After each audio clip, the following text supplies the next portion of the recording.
hipon. Yan. Briskang hipon na nag-ano pa, gumagalaw-galaw. Ayan, naging pula na kayo. So, ano na namang recipe ang ating ibabahagi ngayon dito sa inyo, guys? Stay tuned dahil ang ating pangunahing sakop dyan or sangkap na nagpapalasa sa ating gagawing recipe, itong hipon na ito na sinanlag. Ano ba sa inyong lingwahe yan? Dahil sa amin, sanlag ang tawag namin dito. So, ayan. And, diba, namula-mula na.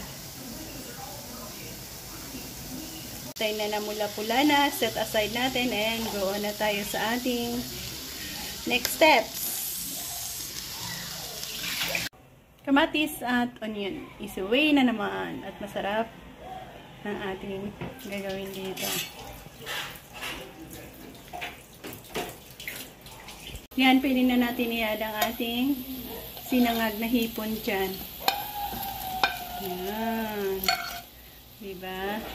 Extra flavor ang hatid ng ating pagsangag dyan, guys. Yan ang purpose kung bakit natin muna sinangag ang ating hipon. Dahil sa magiging extra color na rin yan sa ating sabaw dyan. So, next na ating ilalagay, mabilisan lang ito. Ang ating gulay na lupo. Yes, isa sa paboritong gulay natin na masustansya yan. Oh, very fresh vegetables indeed.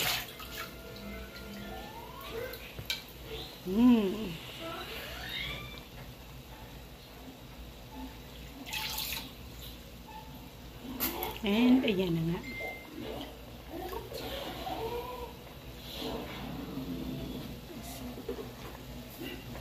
Maglagay na tayo ng pampalasa.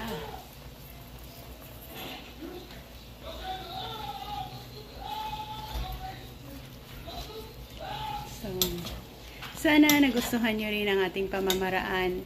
Mga simplihang luto na kaya rin nating maibahagi sa inyo. Mga gulay na pwede nating makuha lang sa kapaligiran. Kung mayroon kayong maliit na garden, kagaya namin, all kinds of vegetables pwede natin maipatubo rin dyan. Most of these are, ang pinaka paborito natin dito ay ang lupo na ito.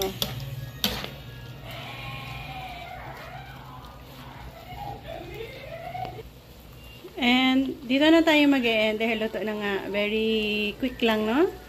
So thank you again for joining us sa ating pagluluto sa araw na ito.